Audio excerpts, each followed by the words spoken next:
Cure for loneliness is not company. It's not.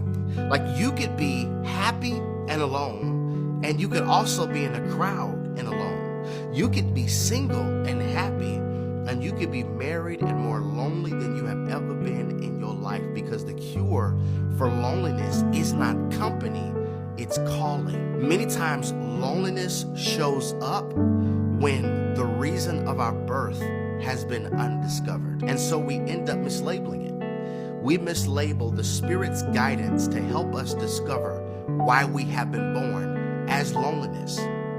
Loneliness many times is the lack of a call being answered, that lack of fulfillment. You feel it. Watching this video, I'm talking to somebody. The lack of fulfillment, that tension in your soul, that gnawing in your soul that you can't shake. It's like your inward alarm that keeps blaring this siren. Why am I here? Why am I here? Why am I here? Loneliness and being alone are not the same thing, because Jesus many times sought out solitude. Matthew chapter 14, verse 23, Luke chapter 5, verse 16. Loneliness is not just the absence of people, but rather it is the absence of gratitude. It is the absence of purpose, which is the absence of meaning. Or loneliness can show up because the Sabbath principle is being violated. All you do is work, grind.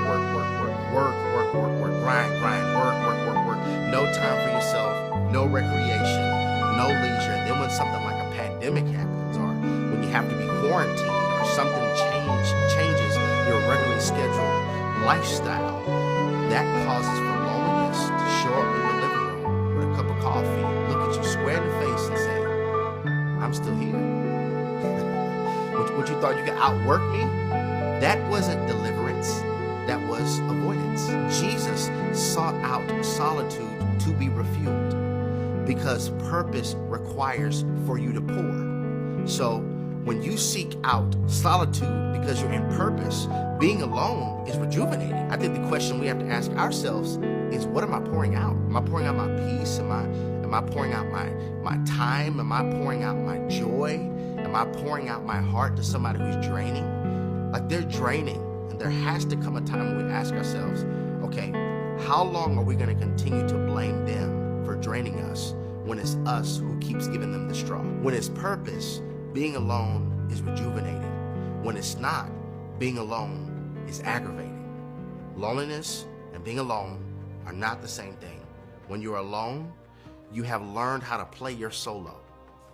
When you're lonely, I don't even want to play my solo because I want to duet.